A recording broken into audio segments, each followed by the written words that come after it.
Salut tout le monde, j'espère que ça va bien. Normalement, si je parle de formation, vous devriez tous vous sentir concernés. Je pense qu'on a tous ici entendu ou même vécu le fait que la tech avance tellement rapidement que si on ne se forme pas, on devient obsolète au bout de quelques années. Donc la formation, c'est un sujet qui est valable autant pour les étudiants que les personnes en reconversion, que pour ceux qui sont actuellement en poste. Mais le gros problème avec la formation, c'est que c'est un marché monstrueux. Malheureusement, les entreprises ne nous aident pas forcément à nous y retrouver dans cette jungle. Je pense que tout le monde a déjà entendu l'histoire d'une personne qui s'est fait arnaquer avec une formation créée par des charlatans, et même dans le pire des cas, une certification à un diplôme qui à la sortie n'a aucune valeur. Pour vous guider dans ce labyrinthe, nous avons trouvé un invité particulièrement pertinent sur le sujet. Je vais être très franc avec vous, la vérité, vous allez tout comprendre. Installez-vous confortablement et bienvenue dans Cybertalk.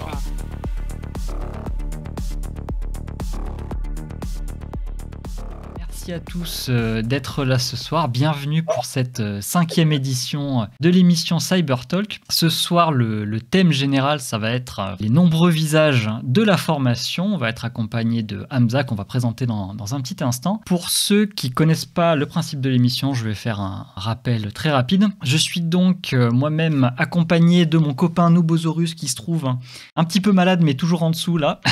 Salut. Oui, ça va, ça va. Ça va, tu survis. J'ai une voix suave pour vous ce soir. Alors, pour vous rappeler le concept, Nubosaurus et moi-même, nous sommes donc deux enthousiastes semi-pro, semi-noob de la cybersécurité, de moins en moins noob quand même, on se perfectionne les derniers temps. Et on a un sacré paquet de questions, on va dire un flot de questions sur ce sujet de la formation. Et pour y répondre, on a invité un expert du domaine qui n'est autre que Hamza et qui se trouve juste ici. Salut Hamza. Salut, ça me fait plaisir d'être là aujourd'hui et tu le sais déjà, on en a déjà parlé et puis voilà, on essaye de pouvoir derrière, on va essayer de répondre aux questions et voilà, s'il y a aussi des questions sur le chat, on va s'en occuper aussi. Donc vous n'hésitez pas et puis on a le temps donc du coup ça sera vraiment cool. Alors effectivement on a le temps, on a littéralement toute la nuit s'il faut donc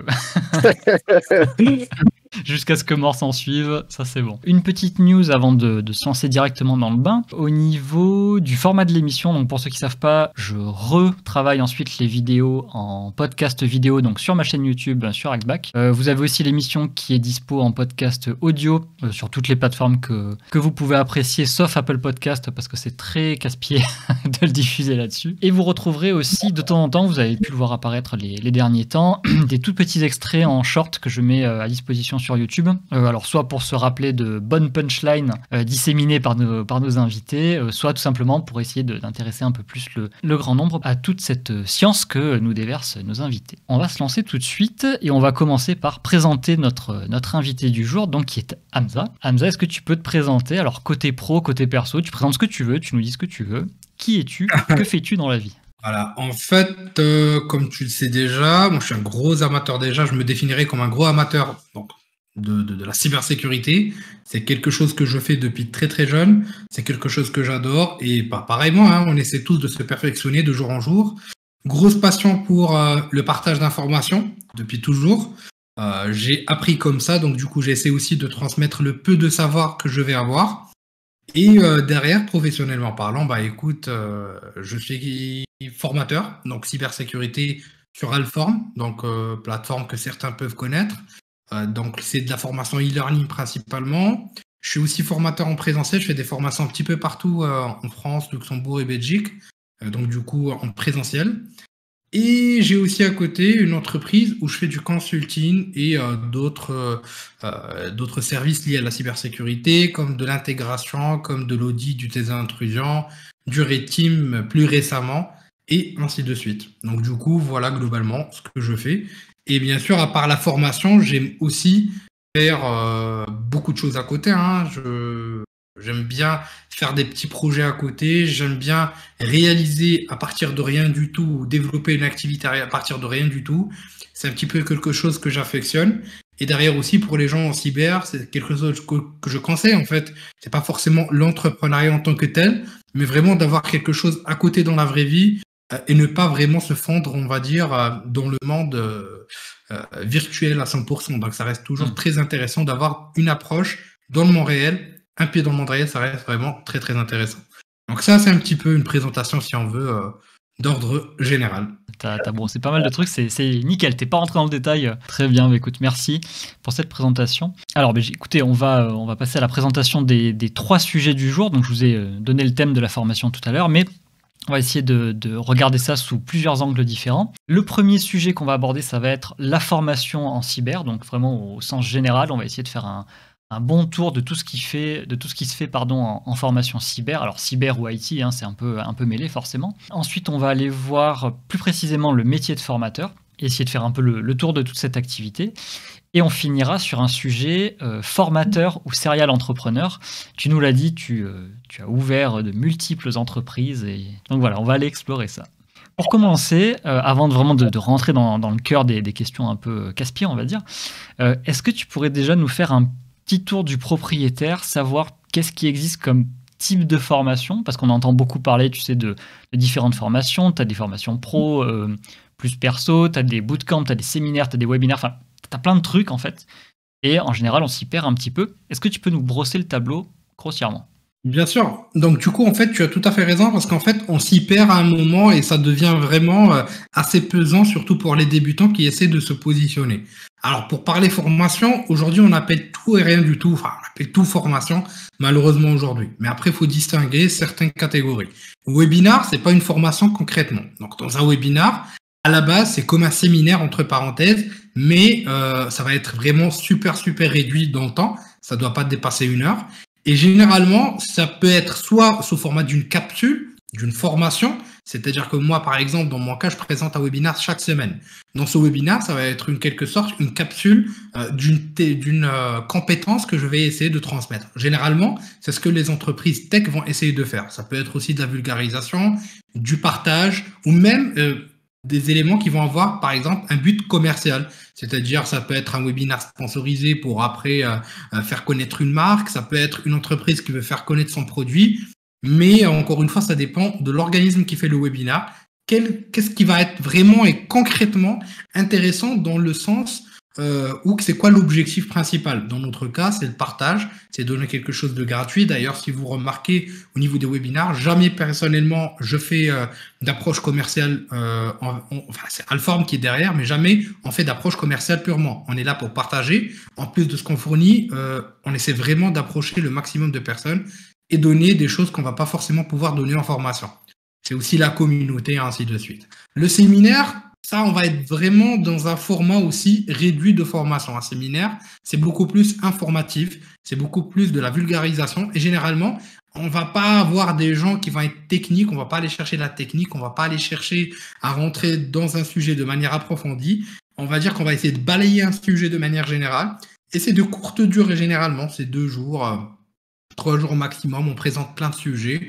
On peut même, pour moi, personnellement, l'assimiler un petit peu au format des conférences. Dans un séminaire, on peut avoir d'ailleurs plusieurs présentations ou une seule, un seul sujet. Mais on ne va pas aller chercher une pseudo-expertise ou une pseudo-connaissance approfondie.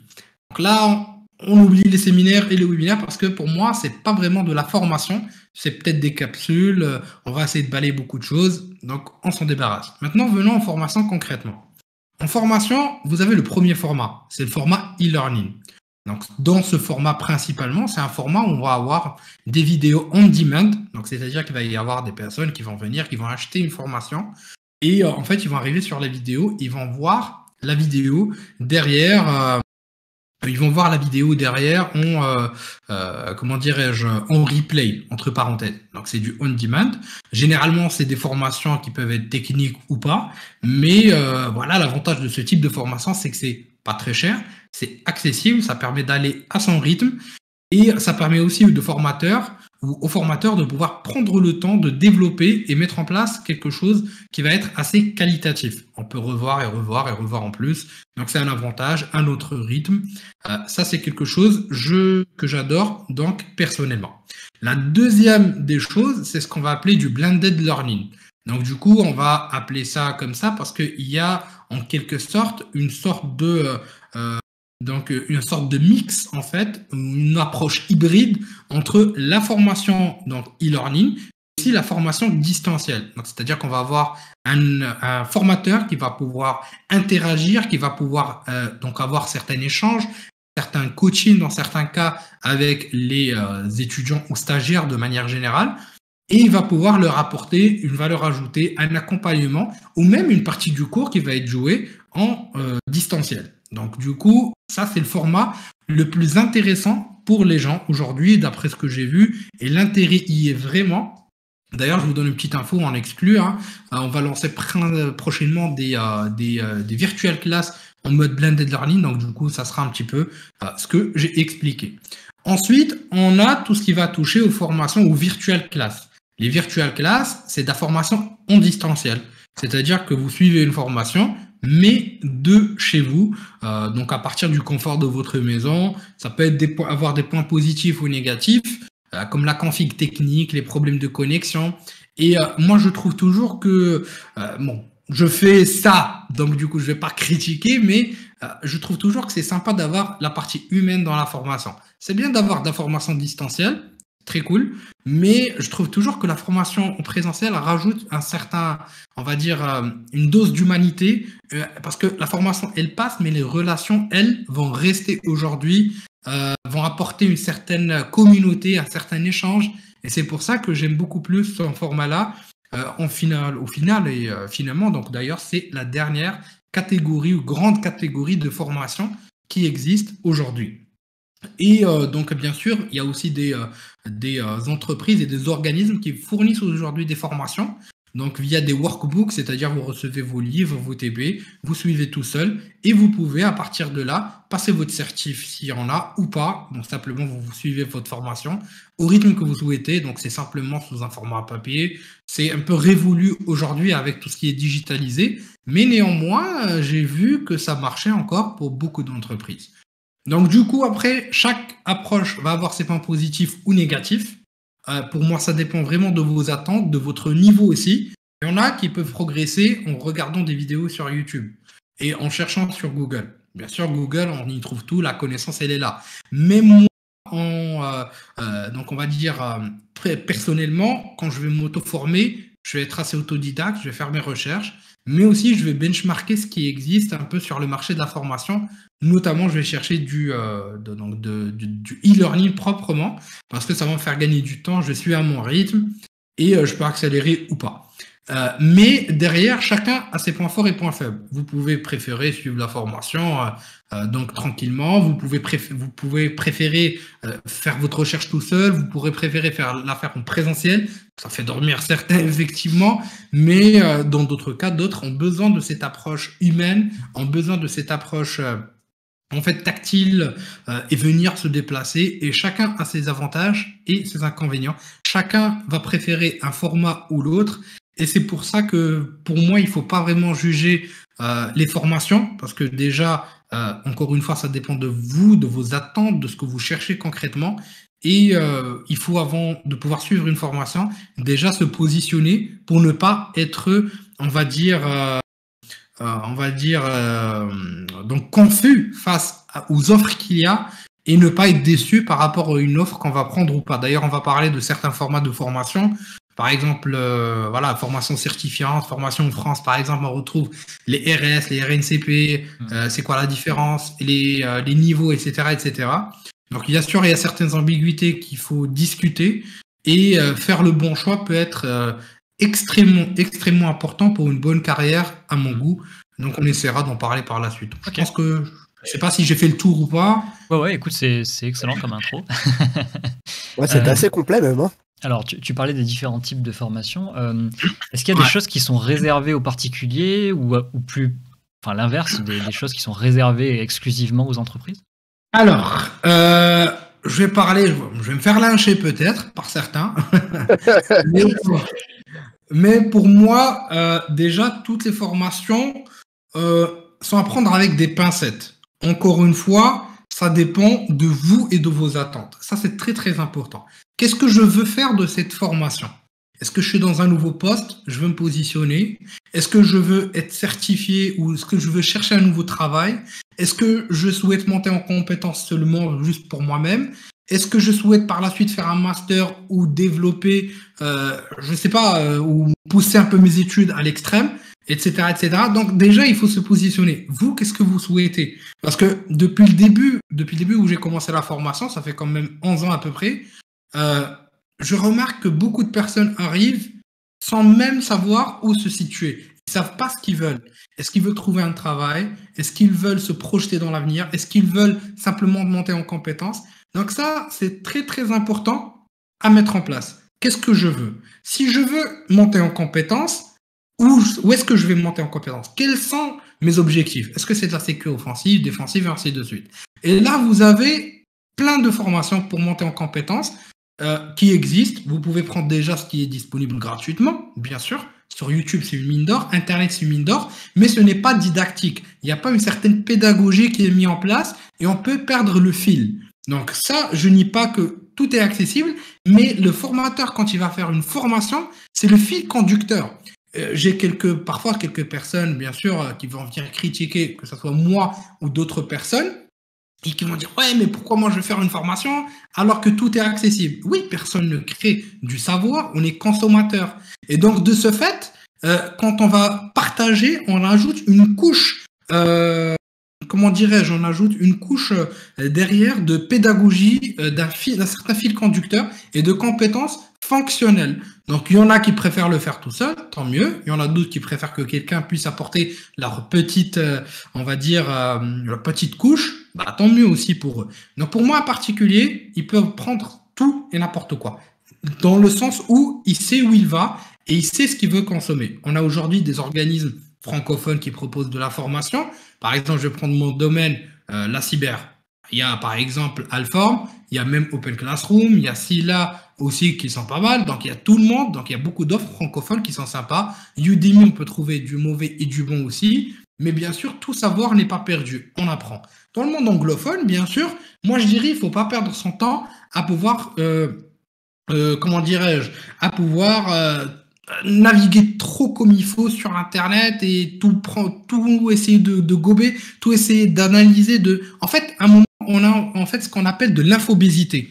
Et en fait, on a tellement d'informations qui arrivent de partout qu'on n'arrive plus à analyser et choisir qu'est-ce qui va nous être utile. C'est pour ça qu'il faut aller vraiment vers des organismes qui fournissent de la formation de qualité. Je vais pas parler de moi-même parce que, voilà, ça serait, comment dirais-je, ça serait, on va dire, derrière, voilà, il y en a qui vont dire, ouais, tu fais de la pub ou pas, c'est parce qu'il m'intéresse. Je vais prendre des organismes anglophones.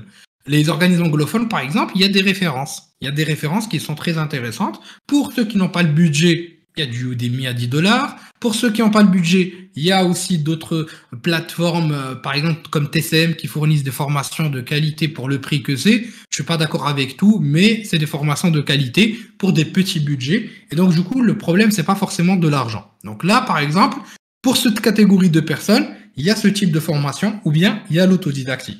Après, pour moi, il y a des formations dédiées aux entreprises. Et ce qu'il faut bien comprendre, c'est que la formation, c'est un gros business. C'est pas juste la formation en tant que telle. Donc, c'est-à-dire, faut pas le voir comme de la formation. Il y a tout un système derrière, il y a tout un business derrière qui est bâti. Je vais pas rentrer dans le détail, mais c'est un système, voilà, c'est vraiment une grosse usine à gaz qu'il y a derrière. Donc là-dessus, on arrive sur les formations qui sont destinées aux entreprises, par exemple. Donc, il y a des organismes de formation qui font du présentiel ou encore du distanciel ou autre. Pour moi, c'est des formations qui sont dédiées donc à des personnes qui vont être débutantes ou intermédiaires, et qui vont être relativement chères parce que généralement, encore une fois, c'est un système. C'est pas forcément l'entreprise qui paye, c'est l'État aussi qui rembourse derrière et ainsi de suite. Donc, comme je vous ai dit, c'est une usine à gaz. Et donc, du coup, ça va être beaucoup plus fait pour dans un contexte, on va dire, business que autre chose. Et tu as les formations, bien sûr, comme le sens, que là, c'est que les entreprises qui peuvent faire ça. C'est 8500 € aujourd'hui avec les prix qui ont augmenté. Et pour moi, bon, personnellement, je parle encore une fois, personnellement, ça les vaut pas. 8500 €, vous le faites si votre entreprise vous le paye. Mais dans mon cas, personnellement, ça reste très, très intéressant. Et ce qui est, on va dire, un game changer dans une formation, c'est le formateur. Si le formateur arrive à vous apporter et vous donner un vrai rétexte du terrain, une vraie valeur ajoutée, ça c'est bien. C'est pour ça qu'il faut demander généralement qui est le formateur. En France, on n'a pas encore cette culture-là, d'après ce que j'ai vu personnellement. Mais généralement, on va dire que c'est le formateur qui va faire le game changing dans ce contexte-là. Parfois, c'est même pas le contenu de la formation qui est intéressant, mais c'est l'expérience du formateur et ce qu'il vous apporte derrière et l'échange et on va dire le contexte dans lequel on est tous ensemble, le contexte dans lequel on échange ensemble au niveau du cours. Donc d'ailleurs, je le dis tout le temps à mes stagiaires, ce qui est le plus intéressant, c'est pas la formation parce qu'au bout d'une semaine, tu auras oublié ce que je t'ai dit. Donc 5 jours de formation, croyez-moi, vendredi, tu te rappelles pas de ce que j'ai raconté au début. Mais ce qui est intéressant, c'est toute la communauté qui va pouvoir être construite, c'est l'échange, c'est la partie humaine. Bon, moi, vous allez rigoler, mais bon, je suis un peu trop humain, je trouve, même par rapport aux autres contextes, mais j'aime bien ce côté humain, cette relation qui reste. D'ailleurs, il y en a beaucoup que j'ai rencontrés dans des formations. Bon, il y en a qui se sont pas forcément bien passés. Un formateur, c'est pas toujours le top, hein. On peut se tromper, on peut faire des erreurs de calcul, d'organisation et ainsi de suite. Et donc, du coup, bah voilà. Donc du coup voilà pour moi mon contexte très personnel et ma vision de la formation. Donc il faut se situer, pour résumer. Premièrement, il faut se situer, savoir où l'on va, savoir ce que je veux. Ensuite, généralement, personnellement, il y a les formations accessibles e-learning. Pour moi, pour les particuliers, il n'y a pas mieux. Pour les entreprises, en fait, vous faites du présentiel ou bien dans un contexte entreprise, ou bien c'est des formations vraiment corporate, comme le Sens, comme HS2 aussi, qui font d'ailleurs des très bonnes formations, de Hervé Schauer, qui reste quand même une référence dans le monde de la formation francophone. Donc ça, c'est des formations où on va avoir les meilleurs experts, la crème de l'hyper-spécialité. Et là, encore une fois, ça dépend de nous et ce qu'on va aller chercher. Pour moi, le problème, c'est pas la formation, mais pas ce que tu veux, en fait, concrètement. Comment ou qu'est-ce que tu cherches? Quel est ton objectif? C'est ça qu'il faut se poser comme question d'abord. Et non pas, quelle formation je dois faire? La plupart du temps, les gens, ouais, moi, je vais passer l'OSCP. Tout le monde balance ça. Parce que l'OSCP, ça va me permettre de faire ceci, cela, trouver. Ouais, mais c'est pas forcément ce dont tu as besoin. C'est quel est ton besoin? Est-ce que tu veux apprendre le pentest? L'OSCP, tu l'apprends, tu vas te casser la gueule, tu vas être dégoûté de la cyber, tu vas travailler, consulting et ainsi de suite. En fait, il faut se positionner. Je viens de voir après sur l'écran. Shot fired. Donc, du coup, il faut déjà se positionner. C'est ça le problème. C'est pas forcément la formation, mais déjà, il faut se positionner nous-mêmes par rapport à nos objectifs. Et c'est de là où ça doit commencer, je trouve. Je sais pas après les autres sur le chat, qu'est-ce que vous en pensez? Voilà, pour moi, c'est ça la question. C'est intéressant ta vision. Alors, on va y revenir juste après. On a une partie où justement on va parler du choix des organismes de formation. Donc, je pense qu'on va creuser un petit peu après. On a peut-être des gens qui sont pas trop au courant des moyens de financement, par exemple. On a du financement perso. En général, on entend un peu trop parler du CPF. Il y a quoi comme moyen de financer des formations? Tu as tout à fait raison. Et là, en fait, encore une fois, c'est là où tu vois que c'est un système derrière et c'est un engrenage, en fait. Donc derrière, dans la formation, il y a le financement personnel. Donc c'est-à-dire, j'arrive, je paye de ma poche. En France, c'est très rare de voir ça en fait, parce que c'est aussi encore une fois, c'est le système qui veut ça. C'est le système qui veut ça, et en fait, ça permet derrière de pouvoir, on va dire, comment dirais-je, de faire fonctionner un système. Donc du coup, les gens, ils vont venir, ils vont payer de leur poche. Généralement, quand je vais payer ma poche, moi le premier. Bon, aujourd'hui, avec du recul, je ne vais pas forcément chercher à pouvoir négocier ou à chercher le moins cher. Moi, je cherche la qualité. J'essaie de, comment dirais-je, d'investir. Pour moi, la formation, c'est de l'investissement. Pareil, moi, je suis formateur, je suis obligé de monter en compétences tout le temps. Je suis obligé de passer des certifs. Je suis obligé de pouvoir voir ce qui se passe et de benchmarker ce qui se passe. Donc moi, dans mon contexte, je m'en fous de l'argent. C'est un investissement et non pas une dépense. Ouais. Après, en France, c'est spécial et c'est très particulier. Pourquoi ? Parce que derrière, il y a plusieurs formats de financement. Il y a les financements pour les boîtes, je vais le dire rapidement. le financement pour les boîtes, il y avait plusieurs systèmes. Il y a l'OPCO, il y a l'OPCO par exemple, l'OPCA. Enfin, c'est des systèmes qui permettent de rassembler un nombre de personnes et d'avoir le financement par l'État. Il y a les reskilling ou les reconversions. La boîte, elle met en place des systèmes de reconversion à la place de, par exemple, de licencier des gens. Ils vont faire du reskilling pour les repositionner. Donc là, les gens, ils vont beaucoup plus aller chercher, ou l'État va aller chercher à pas forcément économiser, mais plutôt à aider la ressource humaine à la place qu'ils soient chômeurs, plutôt, ils vont les aider à se positionner dans des nouveaux métiers. Donc ça aussi, ils vont mettre en place des plans sociaux, ils appellent ça dans certains centres de formation, pour faire du reskilling. Et il y a le fameux CPF. Le fameux CPF, c'est un petit, on va dire un point d'interrogation. Pourquoi ? Parce que le CPF, il a longtemps, donc c'est une cotisation en fait. C'est une cotisation en fait. Et du coup, vous cotisez, enfin tout le monde cotise, hein, et vous avez, si je dis pas de bêtises, 500 €, c'est ça par an, au niveau du CPF. Ouais, ça dépend de l'âge, mais ouais, c'est ça, ouais. Voilà, et après, en fait, vous arrivez à un seuil de 3 000 €, si je dis pas de bêtises. Et en fait, avec ce solde, les gens peuvent payer leur formation. Qu'est-ce qui se passe là-dessus ? C'est qu'en fait, on a une grosse problématique. Il y a des gens qui sont payés par le CPF, c'est-à-dire nous-mêmes, en tant que centre de formation, on peut avoir des approches via CPF. On peut avoir certains financements même de certifications qui sont inclus, des certifications reconnues par la France, ce qu'on appelle le RS, le répertoire spécifique, ou bien des formations certifiées, on va dire, par d'autres organismes tiers. Donc, tant que ça rentre ou tant que le centre veut le faire. Le problème avec le CPF, c'est bien sûr, il y a des frais derrière. C'est pour ça que, par exemple, si vous payez 100 € de votre poche, en fait, si vous payez par CPF, ça peut être 300. Pourquoi ? Parce qu'il y a tout un système derrière. Il y a d'autres approches. Par exemple, je donne l'exemple d'une entreprise, centre de formation X. Vous payez le centre de formation a des vouchers derrière qu'il doit payer. Et en fait, c'est tout un système derrière. Bien sûr, il y en a qui ont profité de ça pour pouvoir faire certains éléments illégaux, entre parenthèses. Par exemple, ils peuvent venir vous voir et vous dire, donnez-moi votre CPF. Vous avez combien ? 2 000 €, je te donne 1 500 € en cash et je prends 500. Donc, du coup, il y a certaines approches comme ça où je te paye un voyage. Donc, viens, je te paye un voyage, etc., etc. Donc, il y a certaines approches là-dessus. Mais voilà, c'est un mode de financement. Je pense maintenant, ça va changer un petit peu avec tout ce qui s'est passé avec les gars de la télé-réalité.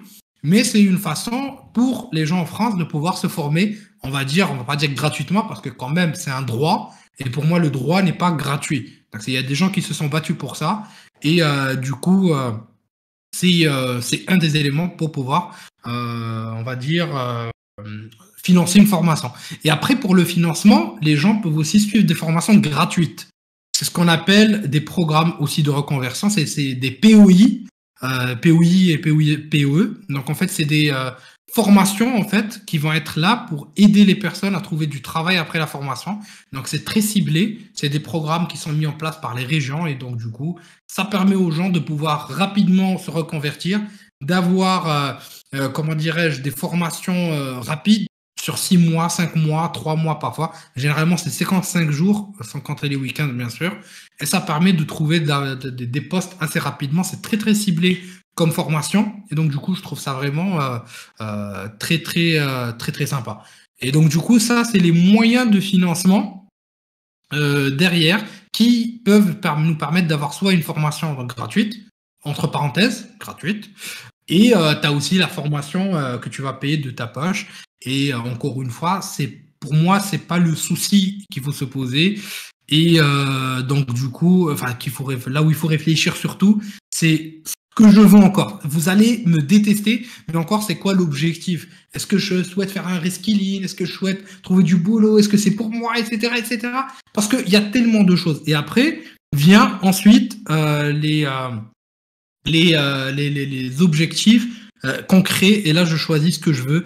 Et il faut faire très attention. Effectivement, Titi, c'est les POIE, c'est les préparations opérationnelles à l'emploi individuel. Et c'est Pôle emploi et c'est organisé par les régions. Et donc, du coup, à ce moment-là, faut bien choisir les choses parce que derrière, le choix de l'organisme doit être fait sur différentes bases. Et attention, un petit organisme n'est pas forcément mauvais face à un gros organisme. J'ai fait l'expérience en tant que formateur. Et aussi, j'ai beaucoup de personnes qui me contactent, avec qui je discute. Et donc, du coup, il faut faire le bon choix. D'ailleurs, on va parler après comment faire un bon choix par rapport à une formation, par rapport à un cursus. Et aussi, comment faire de la formation ou un bon choix par rapport à un POI ou une POC, etc., etc. Et donc, du coup, le plus important, c'est vraiment de pouvoir se positionner au début et pouvoir vraiment, on va dire, mettre en place une roadmap et surtout se mettre des objectifs à ce moment-là. En fait, je vois sur le chat qui parle, par exemple, de la non, enfin pas la non, mais plutôt de la rareté des formations en cybersécurité.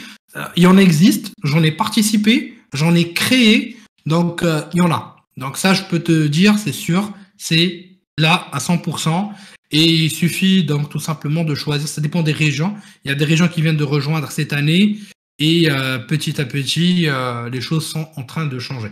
Effectivement, tu as tout à fait raison, ça dépend des régions. Je ne sais pas si j'ai fait le tour à peu près rapidement, Ouais, bien, mais bien. excuse-moi, je vais juste rajouter un petit truc. Les trucs gratuits. Oui, il y a des trucs gratuits, il n'y a pas de souci. Si vous avez quelqu'un qui peut vous accompagner, qui peut vous apporter une valeur ajoutée et surtout, si vous parlez anglais, hein, ça c'est très important d'être anglophone en cyber. Il n'y a pas de souci, vous pouvez foncer. Mais croyez-moi, quand vous choisissez une formation, vous allez vraiment aller chercher from zero to hero. Et surtout, là, en fait, ça vous permet de voir les bases. Je reviens toujours aux bases, c'est très important. Et je suis contre les gens qui disent, ouais, l'école, ça sert à rien. Au contraire, ça apporte vraiment de bonnes bases. Une formation, ça sert toujours, que ça soit professionnellement et même comme statut au sein de l'entreprise pour pouvoir progresser et avoir un meilleur poste. Quelqu'un qui a un master, il va arriver à des postes que quelqu'un, par exemple, qui est plus doué, mais pas forcément, il va pas avoir forcément d'un certain statut, mais en fait, il va pas y arriver. C'est comme un statut social derrière qui est très, très important à ce moment-là. Donc, du coup, dès qu'on a mis ça dans la tête, on s'est mis ça dans la tête. Et juste un dernier point, je suis désolé, j'arrête pas de parler, mais là, vous me titillez sur un sujet que j'adore. C'est là pour ça. Ouais, c'est un sujet que j'adore. C'est en fait côté formation, ce qu'il faut aussi vraiment souligner, c'est une formation ne vous apporte pas l'expertise. Quand vous regardez une formation, ne vous dites pas que ouais, j'ai payé la formation 50 € ou même 200 €, ou même il y en a des entreprises qui la payent 8000 €, même le 100, s'il y en a d'entre vous, n'hésitez pas à me le dire. Moi, j'étais déçu sur quelques points. Et du coup, quand tu vois le contenu, tu te dis, ouais, mais la formation, en fait, ça va pas aller chercher l'expertise. Et c'est ça qu'il faut se mettre dans la tête. La formation, elle te montre la voie. Elle te fait gagner du temps. Mais en fait, le savoir, il est universel. Et encore une fois, nous sommes, nous tous, des consommateurs de savoir. Et on ne crée pas vraiment quelque chose d'incroyable. C'est ça que je voulais souligner, surtout quand j'ai parlé de ces différents éléments. Et du coup, ça nous amène sur la prochaine question, puisque tu as parlé de financement tout à l'heure par que ce soit l'État ou la région ou même les entreprises, niveau personnel, etc. Alors, d'un niveau personnel, je comprends bien pourquoi moi je vais dépenser mon argent pour me former. Niveau étatique ou même régional, j'arrive à comprendre du coup aussi pourquoi je vais dépenser de l'argent pour les citoyens pour pouvoir les former et éventuellement faire monter les compétences dans des domaines spécifiques qui sont nécessaires au pays, à la nation, etc. Mais du coup, c'est quoi l'intérêt pour une entreprise de former ses salariés, parce qu'il y a peut-être un risque qui soit du coup plus compétent et qui veuille partir ailleurs. Alors, là, je suis pas trop d'accord, parce que là, c'est un problème de management à ce moment-là. C'est-à-dire que l'entreprise, elle doit être capable de garder ses ressources. Ça, c'est le secret du management. Maintenant, si tu es plus compétent et tu demandes plus d'argent, ce qui est normal, on fait tout ça ensemble pour un bon poste, pour un bon salaire, pour une bonne vie. Si tu n'arrives pas à avoir ça, c'est normal que tu vas aller chercher ailleurs. Si l'entreprise est toxique, si tu n'as pas un bon salaire, tu n'as pas des bonnes équipes, c'est pas beau. Donc, du coup, tu vas partir. Bien sûr, il y a, comme je vois sur le chat, on peut aussi faire évoluer les équipes en interne. Il y a des formations en interne et du partage qui se fait. Il n'y a pas de problème. Mais encore une fois, ce qui est bien, faut que la boîte soit là pour toi, en fait. Faut qu'elle ait confiance en toi. Si une boîte ne te permet pas d'évoluer, ça sert à rien, en fait. Ça sert à rien. Et elle te mérite pas, cette boîte. Parce qu'on oublie tout. C'est ça que je dis toujours aux gens. D'ailleurs, dédicace aux gens qui font toujours des partages de leur CV sur LinkedIn et qui supplient pour un poste. J'espère que vous allez, voilà, vous mettre dans la tête que ce qui est le plus important, en fait, c'est la boîte qui a besoin de vous, hein. Si vous savez comment vous marketer et comment vous vendre, là, on arrive aux choses sérieuses. Mais par contre, si là, vous venez, vous dites, allez, s'il vous plaît, comme un Roumain, donnez-moi une chance de pouvoir travailler. Ouais, mais je suis désolé. Je suis désolé. Ça marche pas comme ça. En même temps, tout à l'heure, tu disais que tu pouvais être plus compétent qu'une personne avec un diplôme, et pourtant, tu avais un plafond de verre, en fait. Je parle pas de la compétence. Moi, je connais des gars, ils sont même dans votre serveur, je peux les citer si vous souhaitez. Ils n'ont pas fini leurs études, et pourtant, ils sont très, très compétents. C'est des brutes. Mais dans l'entreprise française, je parle en France, le système, si t'as pas un diplôme, moi j'ai des amis et des gens, des étudiants et des stagiaires qui me disent, Hamza, on m'a refusé un poste parce que j'ai pas de master. On me demande que je puisse avoir un master. Tu vois ce que je veux dire? En fait, c'est des statuts. C'est comme ça, c'est le système français. Et je parle pas de toutes les boîtes. Je parle de certaines boîtes ou de la plupart des boîtes. Je parle aussi de pays comme là d'où je viens, le Maroc. C'est pareil. Tu peux être aussi bon que tu veux pour devenir manager un jour, pour devenir un gros gestionnaire. Tu peux être team leader, etc. Mais vraiment, si on prise des postes de très haute responsabilité, pour moi, c'est très, très important. Et en fait, pour moi, c'est très important. Bien sûr, il y a des équivalents. Aujourd'hui, les certifications, et certaines valent plus qu'un diplôme. Donc, c'est ce que je remarque aujourd'hui dans les entreprises. Et ben pour moi, derrière, il y a aussi cet aspect-là, ce statut social. Pour moi, le diplôme aujourd'hui, malheureusement, c'est un statut social plus que autre chose, en fait. Voilà pour moi, ma vision des choses et comment je vois les choses plus concrètement. Tu as une composante aussi, ça va dépendre des entreprises, des institutions dans lesquelles tu postules, ça peut dépendre de l'entretien que tu fais, derrière, ça peut dépendre de pas mal de choses, ouais. Et en fait, je vois une question aussi, est-ce que ce discours est valable en France ou c'est partout? Pour moi, c'est que en France que j'ai vu ça. Par exemple, j'ai eu la chance de travailler beaucoup, mais rapidement en Angleterre, avant même d'avoir mon diplôme, et j'avais un bon poste et un grand respect de ces gens-là. Alors que dans d'autres pays, j'ai pas eu la chance même d'avoir un stage. Hein. Donc du coup, on va dire la mentalité anglophone est plus ouverte là-dessus, parce qu'ils ont compris. Hein. Et donc du coup, c'est vraiment français de voir ça, et pas que français, dans tous les pays francophones. C'est-à-dire, par exemple, Maroc, c'est un pays quand même, un pays arabe, mais il a été vraiment très, très... il a été colonisé, donc du coup, il reste cette mentalité francophone, et donc du coup, on a quasiment la même chose. C'est-à-dire le diplôme, la bureaucratie, la réunionite aussi. Ça, c'est juste un café. Ça aussi, tu vois. Et donc du coup, pas forcément. Et donc du coup, effectivement, je connais pas les noms. Donc Ipschool, il nous dit, les gens en reconversion n'ont pas forcément le temps de retourner faire un master. Oui. Et donc du coup, ils doivent compléter avec des certifs. Je suis d'accord avec toi. Et ils ont le temps, ils peuvent passer des certifs. Et les certifs, s'ils sont bien choisis et sont convenables à ton profil, oui, tu peux et tu te marketes correctement. C'est le marketing. C'est comment tu te marketes en fait. C'est que si tu te donnes de la valeur, tu vas y aller. Aie confiance en toi. Si tu ne donnes pas de la valeur, comment tu veux alors là que ça marche.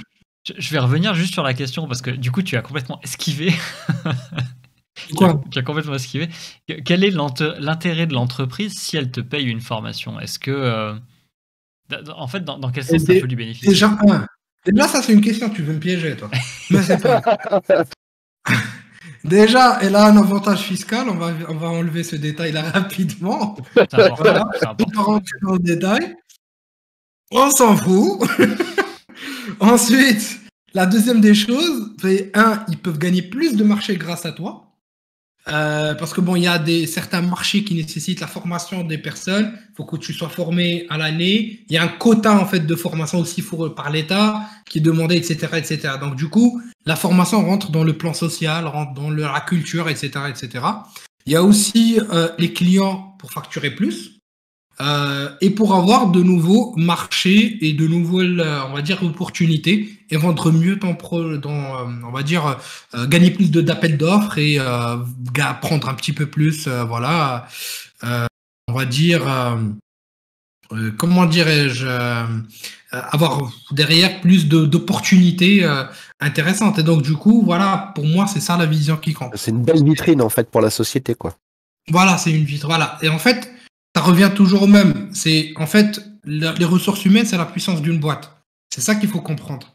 Nous, c'est ce qu'on cherche, en fait. C'est la puissance humaine. Et une boîte, mais moi, personnellement, moi, autant avant, quand je recrutais beaucoup de monde, ou bien quand je faisais du recrutement délégué, enfin, quand je déléguais, comment dirais-je, quand je faisais déléguer de recrutement pour des boîtes, moi, c'est une chose que je remarquais beaucoup au niveau des entreprises. C'est-à-dire que les organismes, plus ils comment dirais-je, plus ils formaient leurs équipes et moins ils avaient besoin de ressources.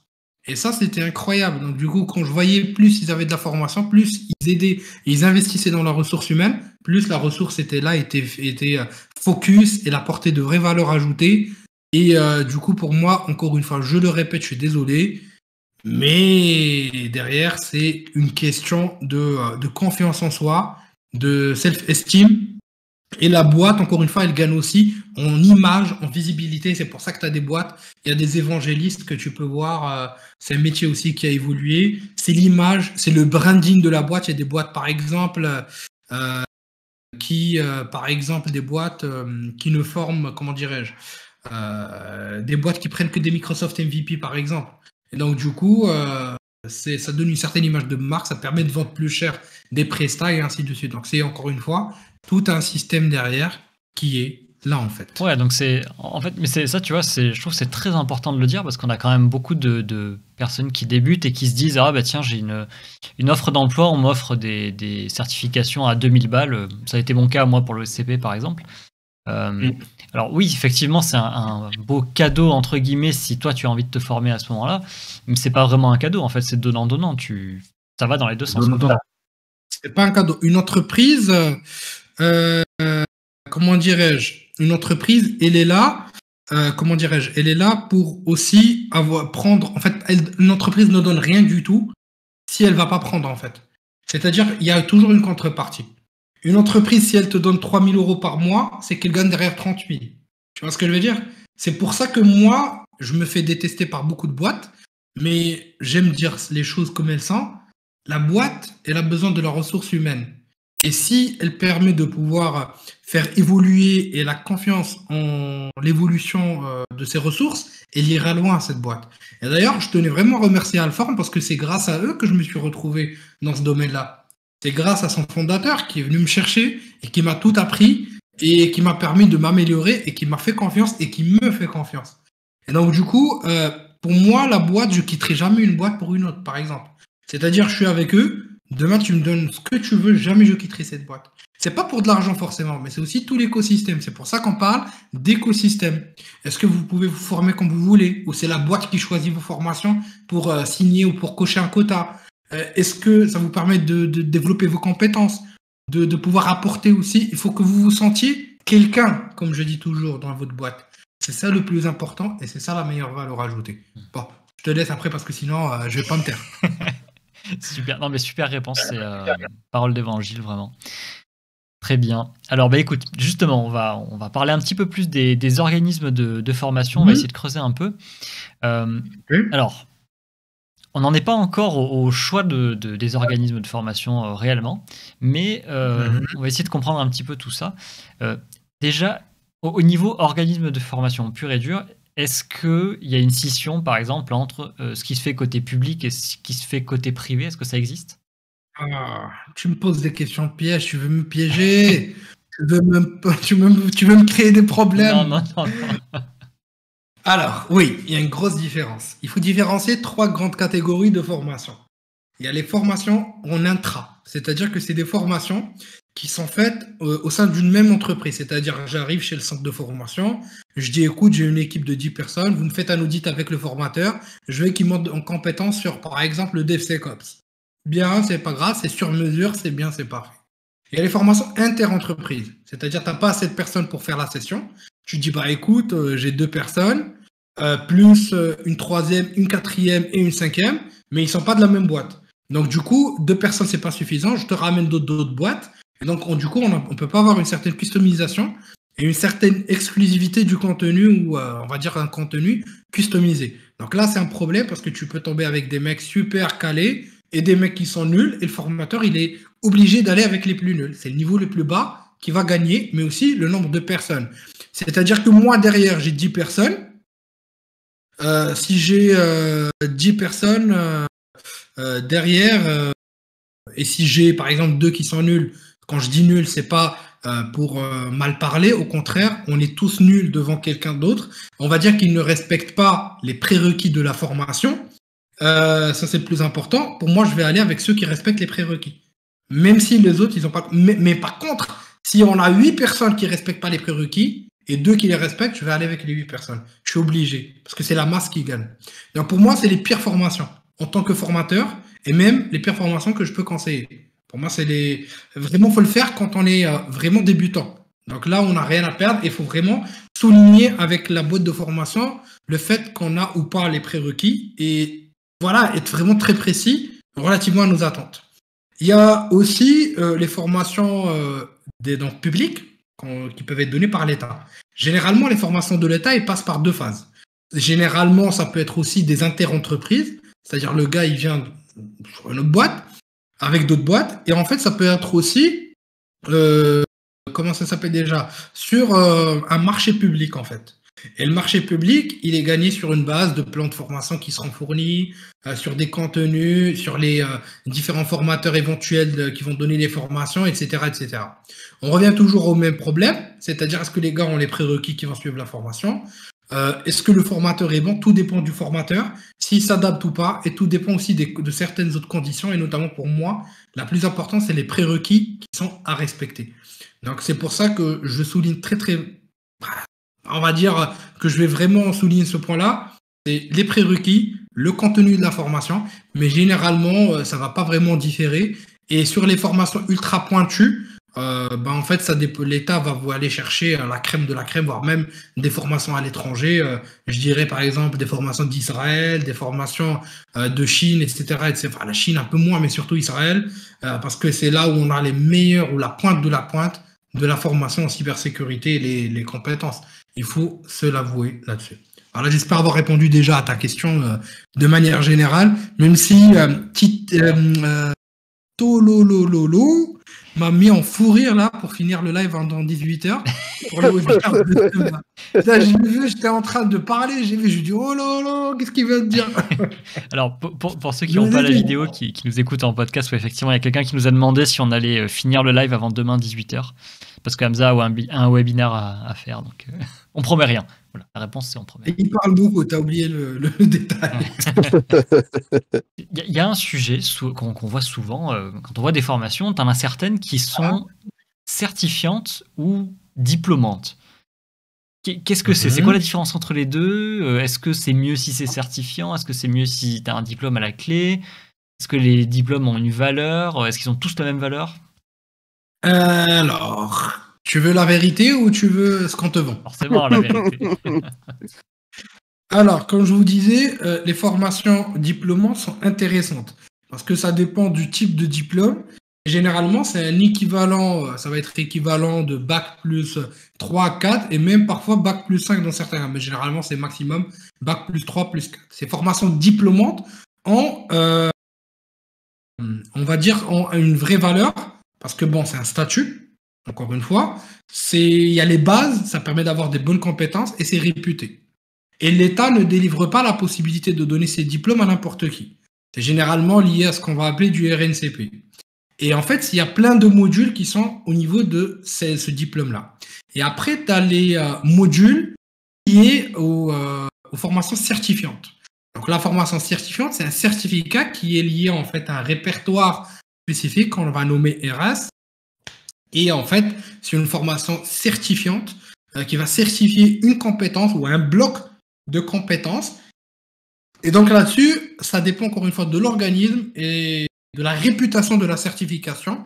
Et en fait, là, c'est là où joue le brand. Donc encore une fois, ça dépend de l'entreprise et ça dépend de la valeur et ça dépend de l'image que va créer l'organisme par rapport à la certification qui va être développée. Et encore une fois, il faut choisir minutieusement, parce parce que généralement, ça coûte très très cher. Et donc, du coup, il faut faire son choix là-dessus. Donc concrètement, là, tu vois, moi par exemple, je passe l'OSCP en ce moment. Au niveau français, ça n'a aucune valeur en fait. C'est uniquement l'entreprise. Si elle dit l'OSCP, c'est cool. Exactement. Et même le certificat, techniquement, il n'a pas de valeur, mais il n'est pas reconnu par l'État, si tu veux. C'est-à-dire qu'une certification au répertoire spécifique, enregistré, elle a une certaine valeur, mais pas chez les entreprises généralement. Tu vois? C'est-à-dire, même si tu la passes, s'il n'y a pas un brand derrière, s'il n'y a pas une vraie image qui va être donnée ou qui va orner la qualité de la certification, ça vaut rien du tout. C'est ça le problème. Par contre, si tu as une certification par exemple, une certification de sécurité d'un organisme, encore une fois, si elle est connue par la communauté et reconnue par les entreprises, c'est bien, tant mieux. Mais il y en a qui ne sont pas reconnus. C'est-à-dire OSCP, il y a 8 ans aller, face à une CEH, on s'en fout. C'est la CEH qu'on veut.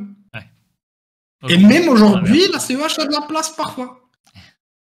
Oui. Donc du coup, tu vois, c'est tout un mindset. C'est le brand, encore une fois, qui permet de déterminer ces éléments-là.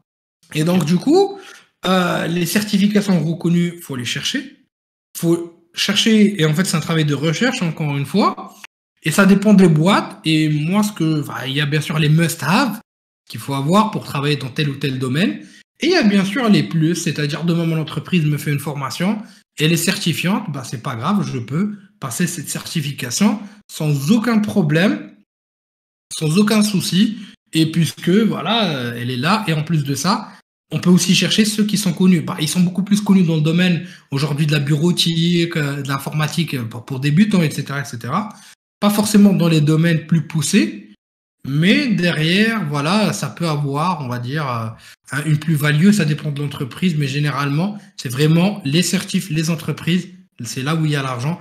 Et comme je vois sur le chat, où effectivement, c'est toute une usine à gaz derrière à prendre en considération au niveau de notre choix.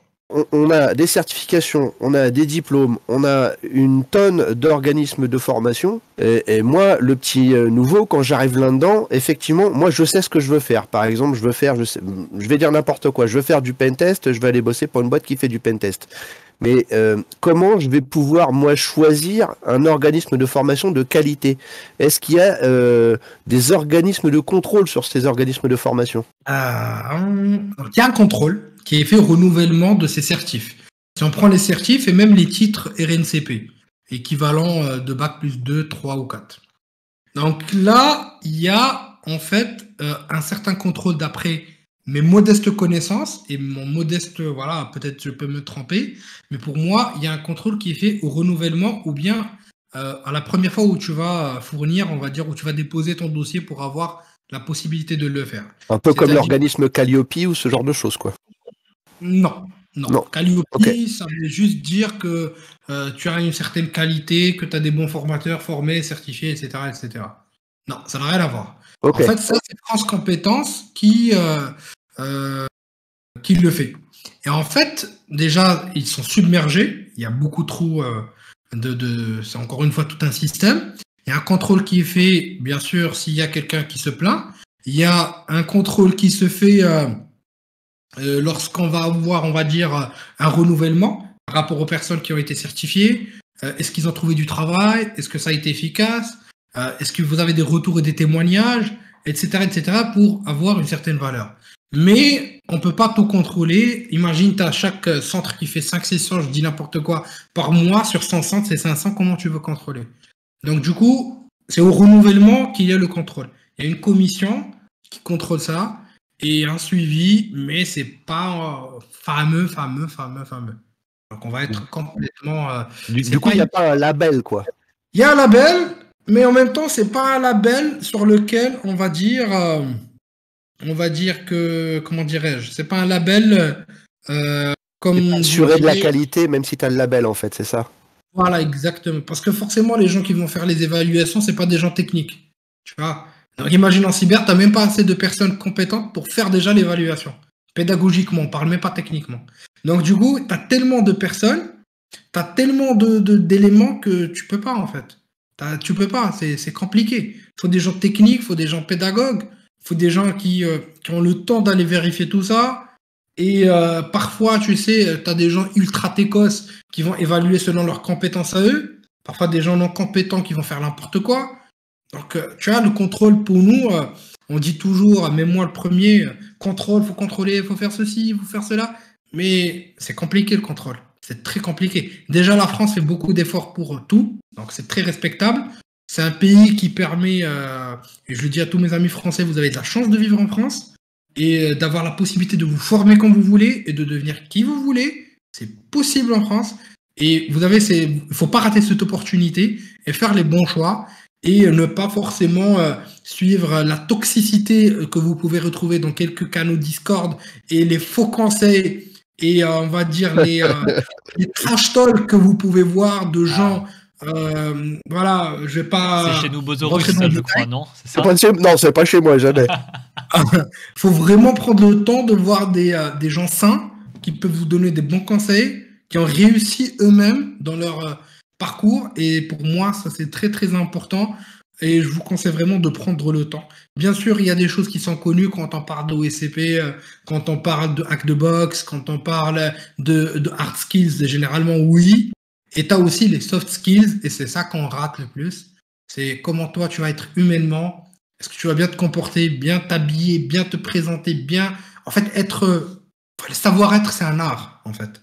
C'est vraiment un art. Et dès lors que vous avez ça, je pense que voilà, vous pouvez faire des belles choses et vous pouvez arriver à réaliser vos rêves, quoi. Donc ça peut être n'importe quoi, hein. Chacun peut avoir, on va dire, un rêve quel qu'il soit. Hein. Il y en a qui rêvent d'être pentester, il y en a qui rêvent de trouver une CVE, il y en a qui rêvent d'avoir un boulot à 1200 € et ne pas bouger et pas aller chercher plus. Ça dépend des gens. Et moi, je respecte vraiment comment certaines personnes se battent.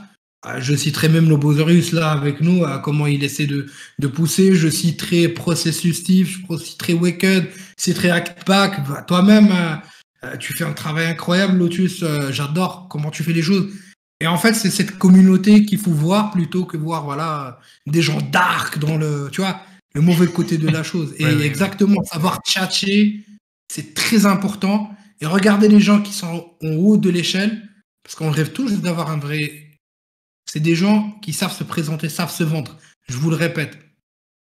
Tout est marketing. McDo, c'est dégueulasse, vous le mangez quand même parce que le marketing, vous le fait bouffer. C'est pareil. C'est pareil. Je ne citerai pas des noms, mais il y en a qui sont payés aujourd'hui 2500 €. T'as pas de nom. Voilà. Très bien. Soyez un emballage d'hamburger, c'est très important. Voilà, exactement. Mais c'est exactement ça. C'est très important. C'est complémentaire. Mais imagine, tu es compétent et tu sais te marketer. Imagine la place que tu peux avoir. Ah, mais ça, c'est certain. Imagine en réunion, tu sais présenter les choses, un vrai rapport, une vraie présentation. T'es là, tu sais parler. Tu as une éloquence, tu as une certaine, une confiance en toi. Tu deviens invincible, je suis désolé. Il n'y a plus personne qui peut parler devant toi. C'est un sujet qu'on a abordé déjà plusieurs fois et quand on parle même avec des plus jeunes ou etc., c'est vraiment quelque chose qu'on essaye de mettre en avant, et notamment même au niveau des écoles ou des centres de formation, je sais pas, mais au niveau des écoles, c'est vrai que c'est pas souvent mis en avant ces soft skills et cette façon de savoir-être en fait. Ouais. Du coup, c'est intéressant de t'entendre insister énormément là-dessus parce que je pense que c'est hyper important, quoi. Mais on en a déjà parlé et c'est vrai qu'on en voit de temps en temps des gars, ils débarquent, ils ont 16-17 ans et les gars, c'est déjà des grosses brutes, tu vois, mais il y a des problèmes de, je sais pas, d'élocution, d'orthographe ou de présentation, des trucs comme ça. Et tu te dis, punaise, mais le mec, il corrige juste ça et c'est bon, c'est le roi, quoi. Mais même, il y en a qui viennent en short. Moi, j'ai eu un gars que j'avais recruté, il est venu en short chez un client pour faire un pentest. En short et t-shirt. En claquette. Tu fais pas ça. Non, mais tu fais pas ça. Il me fait... c'est du social engineering, c'est bon. Allez, moi, je suis tatati, moi, je suis bien, au contraire, je suis compétent, je le sais. En short. Frérot, tu fais pas ça. Tu arrives pas. Le client, il est venu me voir, il m'a dit, ton gars, il dégage. Hein. Aucun respect. Il y en a, par contre, qui se prennent pour Dieu pendant les réunions. Tu vois, il y a des choses, tu respectes, sois humble. C'est comme les gars, là, sur quelques Discord que je vois, ils se prennent pour des brutes techniquement. Moi, tu sais, À un moment, je me prenais vraiment pour une brute. Je ne suis pas une brute techniquement, moi je suis normal, je suis dans la norme. J'aime partager, je monte en compétence continuellement, ce que tu veux, mais je ne suis pas une brute, tu vois. Je connais un peu de tout, tu vois, le T-shape, j'ai une certaine culture, j'aime transmettre, j'aime pratiquer. À travers mon entreprise, j'ai appris beaucoup de choses et j'ai appris à pratiquer et sur le terrain beaucoup de choses. Mais quand tu pars dans des vraies conférences, je prends l'exemple tout simple et tout bête des PhDs en Russie. Là, tu te prends une claque. Là, tu sais que la scène francophone et anglophone, c'est rien du tout. Quand tu pars au Hitcoin en Asie, là, tu sais vraiment que tout ça, c'est que dalle. Quand tu vois le vrai level et les gens qui sont humbles, c'est là où tu comprends que faut jamais être... En fait, on est tous incompétents. Voilà, tu peux avoir en fait tout le savoir que tu veux, tu es à 5% de ce qui existe. Et dès que tu sais que tu sais pas, bah tu avances en fait. Et là, c'est là où tu commences à apprendre. Tu vois, la mère patrie de Fat Cyclone en plus. Ah, le russe, comme. J'oublie toujours que c'est un russe, le traître. Faut vous méfier. Imaginons, je suis un débutant total, j'arrive. J'ai une idée en tête, donc j'ai trouvé un métier, tu vois, qui m'intéresse. Comme disait Nubosaurus tout à l'heure, pentest, on va partir là-dessus. Mais je sais pas du tout par où commencer. Genre, vraiment, je connais rien au milieu. Je sais juste que je veux faire ça. Par où je commence? Déjà, tu fais des études ou pas? Ou tu as la capacité de faire des études ou pas? Ça, c'est la première question. Fais des études, apprends les bases. Suis les choses. Trust the process, comme on dit. Fais confiance au process. Tu suis, tu fais tes études, tu fais une école spécialisée. C'est bien. Il n'y a pas de souci. Tu ne vas pas être pentester, certes, mais il n'y a pas de souci. Tu es maintenant débutant, tu sors d'école, tu ne sais rien, ou tu es en reconversion, ce que tu veux. Pour moi, la première des choses, c'est de se positionner. Qu'est-ce que je veux faire? Est-ce que je veux faire de la sécu offensive, défensive ou de la gouvernance? Première des choses. Ensuite, je me positionne. Si je fais de l'offensif, qu'est-ce que je veux faire? Ou par quoi je veux commencer? Du pentest? Du red team? Est-ce que je veux faire de l'audit? Ou simplement de l'intégration et de l'exploitation de tools?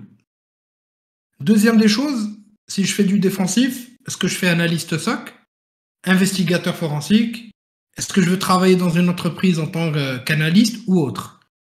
Et si je fais de la GRC, de la gouvernance, ou qu'est-ce que je veux faire concrètement? La gestion du risque, l'ISO 27001, tout ce qui va être norme, et ainsi de suite. Une fois que j'ai choisi ce que je vais faire, je peux commencer à traiter les choses. Déjà par les bases de l'IT. C'est quoi le TCP/IP? C'est quoi le modèle OSI? Quelles sont les vraies bases, le fonctionnement d'un système d'exploitation? Ce n'est pas de la perte de temps. Si je veux apprendre, par exemple, le pentest, je ne vais pas aller directement commencer sur un hack de box. Vous n'y arriverez pas. Ou vous serez dans, on va dire, dans la médiocrité. Déjà, les bases. C'est ultra important. Je vous parle de base parce que moi-même, j'en ai souffert. Pendant 3 ans, j'ai ouvert ma première boîte à 16 ans. Pendant 3 ans, j'ai fait du pentest sans vraiment comprendre ce que je fais. J'utilisais des tools comme un camp, sans pour autant comprendre ce que j'étais en train de faire. Et donc, du coup, je ne sais pas forcément là où, en fait, comment ça fonctionne derrière. Je peux pas débugger, en fait. Et donc, du coup, pour moi, c'est les bases. Il faut revenir aux bases, comprendre les bases comme il faut, faire un petit Wireshark. On va analyser, comment dirais-je, analyser des paquets qui circulent, comment pouvoir, comment ça fonctionne en fait concrètement Linux, juste comme ça bêtement. Quand je tape un PS sur Linux, les process oui, mais s'il y a quoi? C'est quoi un kernel?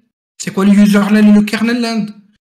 Pourquoi quand je double-clique sur une application, bah, ça me sort une petite fenêtre qui me dit est-ce que vous voulez élever vos privilèges? C'est quoi un privilège? C'est quoi les différents niveaux? En fait, c'est toutes ces bases-là qui sont importantes. Il faut se rappeler le T-shape, le T. Un bon ingénieur cyber, quoi qu'il fasse, c'est quelqu'un qui connaît un peu de tout. Et ensuite, qui va se focaliser sur un certain domaine qui va lui permettre de briller. Il peut être généraliste, certes, mais il peut aller se spécialiser s'il veut. Ensuite, si vous avez les bases, système, réseau, là, on va pouvoir continuer. Là, vous pouvez apprendre déjà les bases. Soit, comme je vous ai dit, vous avez des approches, enfin, du gratuit, hein, YouTube. Vous avez des mecs qui font des trucs super magnifiques. Encore une fois, en français, je citerai Nobo, je citerai Proc, je citerai Wicked, etc., etc. Vous avez des approches francophones et anglophones, ce qui est cool, d'ailleurs. Vous avez des approches, vous avez des plateformes gratuites. Enfin, Open Classroom, je pense, c'est gratuit pour les bases et pour la plupart des choses, ce qui est cool. Vous avez des livres, vous avez enfin, il n'y a pas une référence. Bon, pour pas dire, vous avez aussi des plateformes comme Alform ou encore Scylla. Alform, il y a de la qualité, quoi qu'on en dise, parce que je regarde ce que font les autres. Il y a vraiment des bons éléments pour commencer. Donc déjà, une fois que j'ai bouffé ça, là, je passe au second degré. En tant que mec qui fait de l'offensif, je vais parler de l'offensif et du défensif.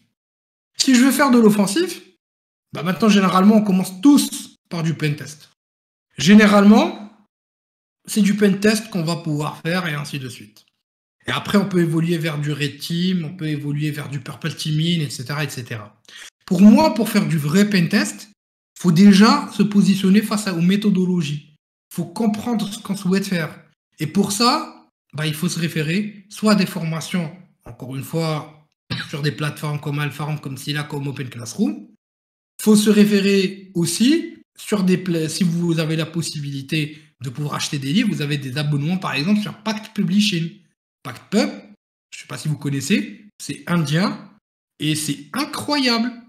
Il y a vraiment beaucoup d'éléments très intéressants dessus. L'année, je paye 200 € ou 300 €, je ne me rappelle plus. 200 à l'année, c'est immense ce que vous apprenez. Il y a des vidéos et il y a des livres. Donc pour moi, c'est les méthodologies et c'est de comprendre ce que vous souhaitez faire. Ensuite, la prochaine phase pour moi, c'est aussi de pratiquer en parallèle. Les formations générales, quand vous faites votre choix, faites un choix sur une plateforme où il y a de la pratique. Soit c'est des labs que vous mettez en place chez vous, soit c'est une plateforme comme TCM Academy qui vous renvoie vers des plateformes comme Hack the Box. D'ailleurs, on va y arriver. Une fois que vous avez un peu de base, vous passez sur Hack the Box. Pour moi, c'est la référence. Pourquoi c'est la référence? Déjà, parce que la communauté est intéressante, parce que vous apprenez beaucoup de choses, il y a des cas réels. J'ai appris beaucoup de choses très intéressantes. Et surtout, vous n'avez pas des challenges CTF de rien du tout. Parce qu'il y a les CTF et il y a la réalité. Si vous cherchez un job et si vous cherchez à monter en compétences et à apprendre de nouvelles choses, il faut chercher des compétences fonctionnelles. Quand je choisis des compétences fonctionnelles, je choisis une plateforme de formation qui va me donner ça en fait. Il ne faut pas chercher forcément le blabla. Il faut chercher des compétences que je vais apprendre et que je peux appliquer sur le terrain. C'est très important pour moi. Il faut que ça soit exploitable et fonctionnel. Une fois que j'ai acquis certaines compétences sur ces plateformes-là, à partir de ces livres-là, moi je préfère personnellement beaucoup plus parfois les livres que les formations vidéo, parce que ça m'apporte, je trouve que je level up très très rapidement. Là, vous pouvez choisir de passer vos certifications. Pour moi, pour des débutants qui cherchent beaucoup plus à chercher ou à trouver un travail, pour moi, le plus important, il ne faut pas aller chercher des formations certifiantes francophones. Pour moi, c'est très compliqué. Et pour moi, le plus important, c'est beaucoup plus d'aller chercher des certifs reconnus par les entreprises. Must have, on connaît tous. OSCP, côté offensif. Il n'y a pas photo en fait. Pour la partie Blue Teaming, il n'en existe pas beaucoup. Il y a la BTL1. Je trouve ça très surcoté. Je vous le dis entre parenthèses aussi, on va avoir prochainement une formation francophone chez Alform sur la partie Blue Teaming. Mais c'est vraiment très surcoté, je trouve, pour la partie, pour le prix et tout. Il y a l'OSCP qui est un must-have. Il y a l'IGPT si vous êtes vraiment débutant et si vous voulez commencer vraiment par une vraie expérience. Et pour moi, vous pouvez enchaîner directement par CRTP, CRTE. Pour moi, c'est des certifs. Pentester Academy fournit vraiment de la bonne connaissance et fonctionne. Et c'est pas cher pour ce que c'est. Par rapport à Offensive Security aujourd'hui, je pense au SCP aujourd'hui, c'est monté à 1200 €. Et ça va, et si tu passes par CPF, c'est une fortune. Donc pour moi, commencez déjà par ça, et ensuite, on peut enchaîner. Si vous faites du web, il y a de l'OSCE et du Burp Academy. D'ailleurs, j'en ai entendu que du grand bien. Et là, pour moi, c'est vraiment le cursus d'un autodidacte. Donc, c'est le cursus d'un autodidacte qui rentre là-dessus. Je vais vous parler d'Alform vite fait. Je ne vais pas vous parler en tant que formateur d'Alform. Je pense que tout le monde ici, ceux qui m'ont déjà vu sur les webinars ou avec qui j'ai pu discuter, je ne cherche jamais à faire de la pub. Pourquoi? Parce que je laisse les gens qui ont vu dire ce qu'ils en pensent. Il n'y a pas de souci. Vraiment. Non, mais voilà. Donc, pour moi, Alform, vraiment, c'est une bonne valeur. Parce que ça permet vraiment d'apporter des bonnes bases. C'est des compétences fonctionnelles. Je parle de la cyber en tout cas, parce que c'est moi qui supervise la partie cyber. Et surtout la formation Blue Team, pour ceux qui veulent la Blue Team, vraiment, c'est une formation qui est top. D'ailleurs, je pense qu'il y en a 2 ou 3 d'entre vous sur le chat qui ont déjà vu. Et je pense que vraiment, c'est une vraie valeur, une bonne valeur à ce moment-là. Sinon, vous avez Pentester Academy et vous avez, bien sûr, Offensive Security.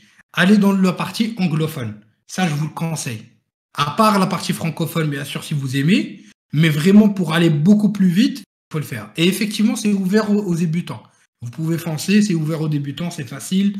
Et en fait, ça va petit à petit et voilà. Donc, c'est vraiment très, très intéressant. Et ensuite, là, c'est bon. On enlève, on balance ça. On passe aux deuxième phase. Je suis en reconversion. Toutes les POI se valent. Quand je suis en reconversion, c'est fourni par Pôle emploi. Après, il faut voir le plan de la formation, le contenu. Est-ce qu'il est en adéquation avec les besoins du marché? Si vous avez une entreprise qui ne va pas prendre le temps de parler des bases, qui va aller directement dans le pentest, des trucs techniques, qui va vous faire perdre votre temps là-dessus, fuyez. Prenez la formation qui va vous donner les bases et qui va prendre le temps de vous donner les bonnes bases. Ensuite, regardez qui va vous former. Demandez votre formateur. Ce n'est pas le contenu, c'est le formateur. Parce que vous pouvez avoir le plus gros programme du monde, le meilleur. Si vous avez des formateurs nuls, il n'y a pas de contrôle, il n'y a pas de suivi, ça va être nul. Donc, demandez votre formateur. Et en fait, surtout, visez vos... encore une fois, ça dépend de vos objectifs. Ensuite, tout dépend de vous et de votre travail. La formation, c'est pas tout. C'est votre travail, c'est la technicité que vous allez faire. Et c'est l'ouverture d'esprit que vous allez avoir et l'esprit, on va dire, ou le mindset que vous allez avoir. Et ensuite, vous avez, si vous êtes étudiant, en fait, à ce moment-là, c'est pareil. Vous revenez, l'école, on s'en fout parce que de toute façon, elle vous donne les bases. Donc, vous suivez votre école, vous travaillez votre marketing, vous avez des cours d'espagnol, vous les faites. C'est votre problème à ce moment-là. Vous faites tout ce que vous voulez. Prenez ce qu'il y a à prendre. Aucune connaissance n'est à jeter. On ne cherche pas forcément à être que des techos. On cherche à être des vraies personnes compétentes. Et quand je dis compétent, c'est aussi dans la vraie vie. Pas que devant un écran, en se cachant devant notre écran et en tapotant sur un clavier. C'est pas ce qui compte forcément. Il faut aussi chercher à être bien et savoir comment s'exprimer, comment présenter des choses, comment parler, comment discuter, comment faire une réunion, comment faire un rapport. Prenez ce qu'il y a à prendre. Prenez ce qu'on vous donne. Et bien sûr, on revient à la première phase, c'est-à-dire tout ce qu'on a dit au début. Positionnez-vous, c'est le plus important. Une fois que vous vous êtes positionné, prenez le temps d'apprendre les bases. Et enfin, là, vous choisissez ce que vous souhaitez faire. Vous pratiquez selon votre besoin. Pour de l'offensive, pour moi, c'est donc du hack de box. Parlez même pas des autres. Pour du défensif, vous avez les Defend des Blue Team Labs. Et vous avez aussi, comment il s'appelle? Ouais, les Defend, ça reste avec Blue Team Labs qui sont très très bien. Et après, en fait, concrètement, vous passez vos certifs. Et oui, les certifs, ça compte beaucoup. Et ça compte même aujourd'hui plus qu'un diplôme. Et du coup, je vous invite vraiment à choisir minutieusement vos certifs. Et ne cherchez pas à avoir l'assertif. Cherchez à être formé. Parce qu'il y en a beaucoup qui viennent, il y en a beaucoup qui achètent des leaks. Il y en a beaucoup qui demandent de l'aide à leurs potes. Il y en a beaucoup qui veulent rapidement pratiquer pour passer l'assertif. Cherchez la formation. Parce qu'il y a une différence entre chercher à être formé et chercher l'assertif. Je vous donne juste un exemple. Il y en a beaucoup, je vois passer même maintenant, qui veulent en parler, qui parlent beaucoup de la CEH. va chercher à te former à la CEH et fais chapitre par chapitre. En tant que débutant, tu vas beaucoup apprendre. Moi, perso, j'ai commencé les certifs avec la CEH. J'ai beaucoup appris. Ça m'a pris des mois pour lire et tout chercher, tout pratiquer. J'ai appris beaucoup de choses. C'est une culture générale pour moi, la CEH. Et en fait, il ne faut pas voir que l'assertif. Il faut voir ce qu'elle me rapporte. Si je passe le OSCP, il ne faut pas voir l'assertif. Parce que vous pouvez aller faire rapidement les box sur Hack de Box qui sont associés, discuter avec un peu vos amis sur les niveaux de difficulté, voir un petit peu les notes, les gens, les retours d'expérience, et vous l'avez. Et donc, du coup, par contre, si vous essayez de vraiment être formé, vous creusez, vous regardez le petit PDF, quand on vous donne les vidéos, le lab, et vous apprenez, vous pratiquez, là, la formation, elle va prendre beaucoup trop de temps parce que c'est pas l'assertif que vous visez forcément, c'est toute la formation qu'il y a derrière. Et c'est ça qu'il faut chercher. Il faut aller chercher le savoir, pas la fame. Il faut pas chercher forcément avoir... Pardon ? Ce que tu dis là sur la CEH, je l'ai vécu en fait comme ça aussi. À l'époque, quand je l'ai passé, pareil, c'était vraiment une initiation, tu vois, c'était le début de, on va dire, de l'apprentissage. Enfin, j'avais déjà passé la security plus avant, mais le côté offensif, c'était vraiment la découverte. Et je l'ai pris, comme tu as dit, alors après, le PDF de 3000 pages, ça fait un peu mal au début. Mais en fait, c'est vrai que l'examen est simple, mais par contre, si tu passes le temps à éplucher le PDF et à comprendre un peu tout ce qu'on te raconte, faire les labos, tester du malware, des trucs comme ça, en vrai, ça fait pas de toi un pen tester, ça c'est sûr. Leur marketing est culture générale. Si tu débutes, mais c'est trop bien. Ouais. Quand tu débutes, c'est trop bien, quoi. C'est une bonne base. Tu débutes, c'est comme les camps TIA. En fait, pour moi, il faut jamais sous-estimer aucun savoir. Ce qui est à prendre, je le prends. Tout est bon à prendre.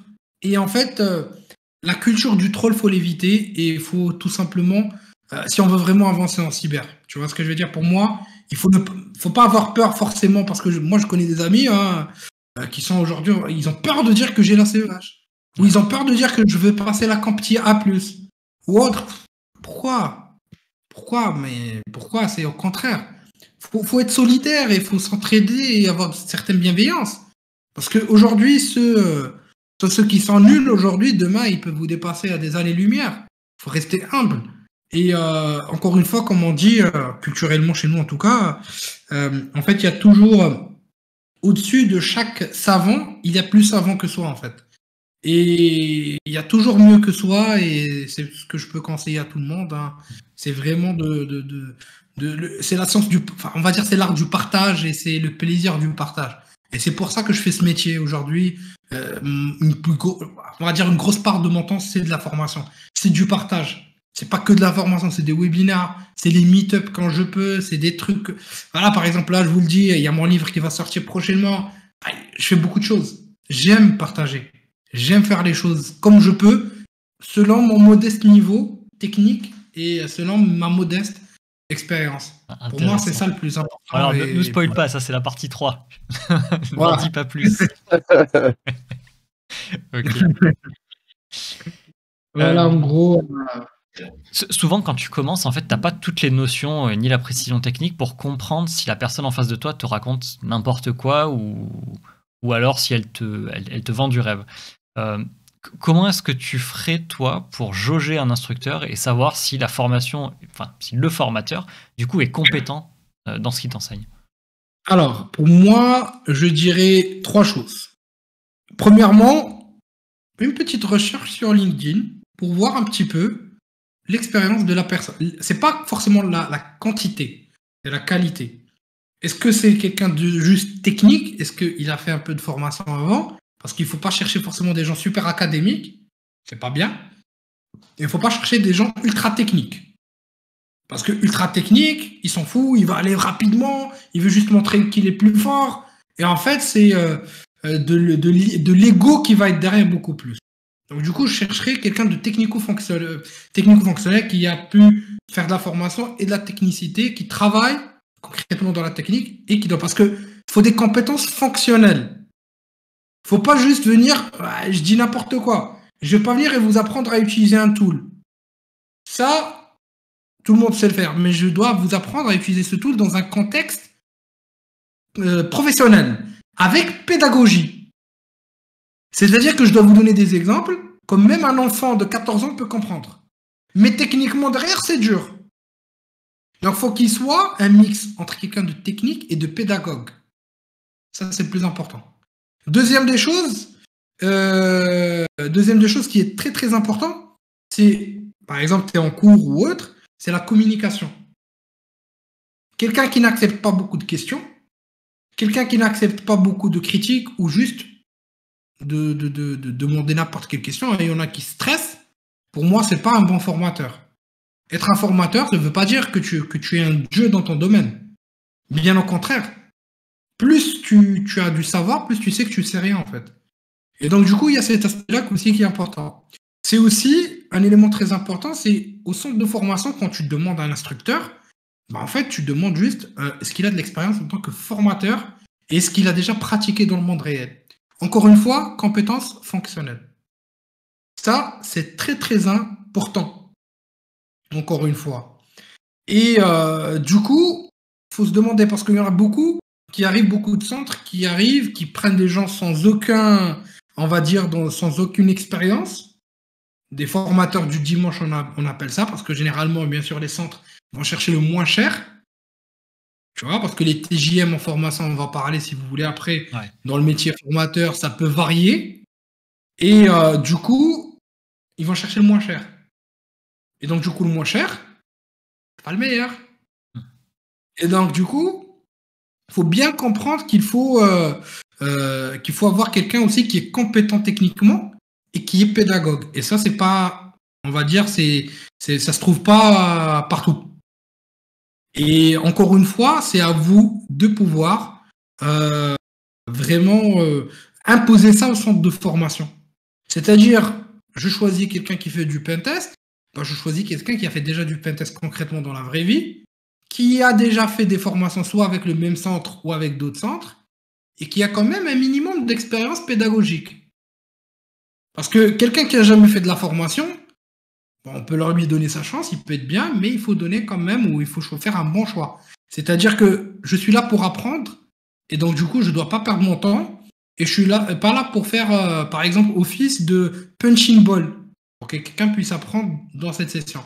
Je reçois beaucoup de retours là-dessus pour les gens, des gens ou des personnes qui me disent, bah écoute, Hamza, le gars, il n'a jamais fait de formation, il est bon, mais voilà, il stresse, donc il lui pose une question, il sort. Il reste plus dans la salle, il stresse, il transpire. Mais en fait, il faut aussi savoir qu'un instructeur doit être capable de dire « je ne sais pas ».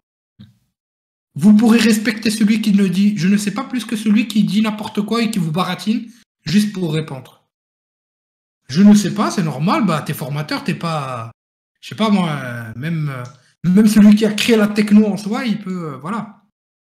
Et bien sûr, faut donner sa chance aussi. Faut voir un petit peu, et pour moi déjà, c'est des gens connus. Les gens qui font de la formation, tu les vois déjà rapidement au niveau de leur cursus. Et voilà, ça c'est très très très très très important. Et dernier petit point, c'est le brand. Ça joue. Est-ce que tu crées une image de marque? Ou bien est-ce que tu es là juste pour empocher ton TJM et que tu partes? Tu vois? C'est ça ce qui est dommage. T'as des gens, ils ont un cours, ils viennent jouer le cours et après, ils partent. Est-ce que ça veut dire qu'il faut se méfier des formations qui sont entre guillemets trop belles et trop bien présentées ou... Pas forcément. Mais il faut demander, c'est tout. Il faut demander des questions. Il faut demander en fait, comment dirais-je, comment dirais-je, faut demander en fait tout simplement. Faut déjà avoir un contact avec la communauté peut-être en fait. Voilà, la communauté, tu sais, il y a beaucoup d'a priori aussi. Donc c'est-à-dire, par exemple, je parle d'un exemple, moi-même. Moi au début, j'ai eu, par exemple, je donne plein de formations toute l'année, mais je peux avoir une session qui se passe mal.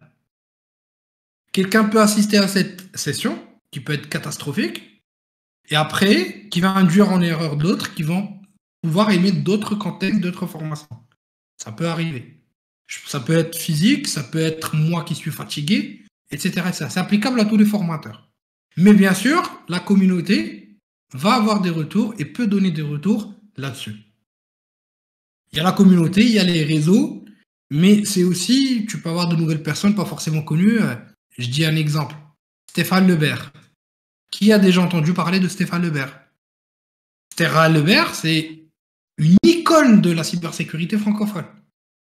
C'est une icône. Quand je vous dis une icône, je le suivais quand j'avais 14 ans. Je travaillais avec Alexis. Pardon? Je connais pas du tout. Et c'est un formateur. C'est un formateur. Là, la communauté, elle va pas connaître forcément. Mais le gars, c'est un level incroyable. Donc, c'est pas la communauté n'a pas forcément la science infuse.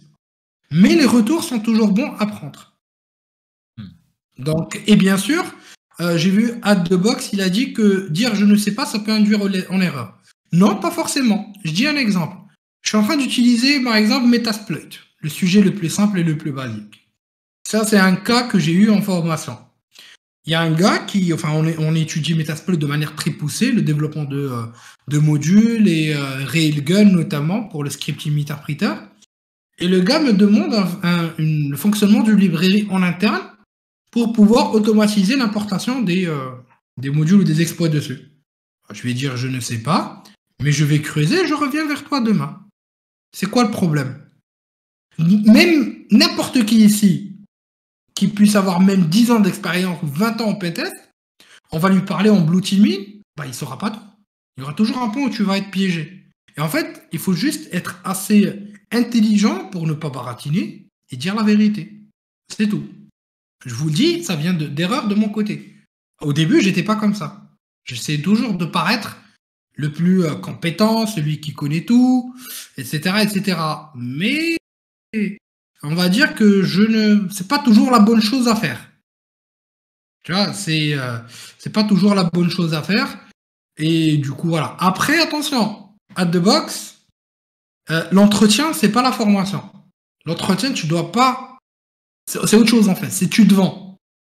Donc du coup, c'est autre chose. C'est un autre process. Ouais, là, il parlait d'un entretien d'embauche. Oui, non, c'est complètement différent. C'est pas le même sujet. Ouais. Ah, c'est complètement différent. En tant que formateur, c'est quelque chose, mais au niveau d'un entretien d'embauche, c'est autre chose. Et d'ailleurs, on va parler du métier de formateur pour ceux qui souhaitent peut-être devenir formateur. Ouais. Je vais vous donner tout ce qu'il vous faut comme astuce. Moi, je parle de toi. Il n'y a pas de tabou chez moi. Je vais vous parler de salaire, enfin salaire de TJM, les pièges. Ça, c'est ce qu'on veut. Non, moi, j'ai pas de honte en fait à parler d'argent. Tu sais, j'ai pas de tabou. Je vous l'ai dit dès le début. Et je peux parler de tout sans aucun problème. Très bien. Voilà, en général. Du coup, on veut voir la Rolex tout de suite. Moi, j'ai pas de Rolex. Hein. Je fais plus beaucoup de. Ouais, ça va. On en parle. Ouais, que dans les témoins. Ouais, que d'été chez moi, il y a pas longtemps, il en est témoin. Mais il a une Rolex aussi, lui. On vous connaît, c'est bon. Les youtubeurs. Non, au contraire. Non, peut-être la Lambo pour bientôt. Ah, ça c'est pas mal, ça c'est pas mal aussi. Non, pas encore. Peut-être, hein, pourquoi pas, hein, quand on travaille. Au biocarburant et au soleil, alors attention. Réussir, mais pas pour l'instant. Pas pour l'instant. Maintenant, je mets ça au gros centre de formation qui facture très cher. Ça peut paraître une question bête, mais si jamais je suis dans une entreprise, tu vois, je suis en CDI depuis, on va dire, 2 ans, quelque chose comme ça, et ma boîte m'approche et me dit tiens, j'aimerais te payer une formation. C'est une formation qui vaut genre cher, tu vois, genre la formation du SANS par exemple, 8 000, 10 000 euros. Est-ce que j'accepte forcément? Est-ce que ça peut me bloquer ou me piéger d'une façon ou d'une autre? Est-ce que c'est forcément bénéfique pour moi d'accepter cette formation? Encore une fois, il faut prendre ce qu'il y a à prendre. C'est-à-dire que ta boîte te fournit une formation, même si elle vaut 20 000 euros, tu dis merci et tu l'as fait. Et tu dis merci à Dieu aussi après. C'est bien. Si c'est ta boîte qui le paye, tu le prends. Tout ce qu'elle te donne, tu le prends.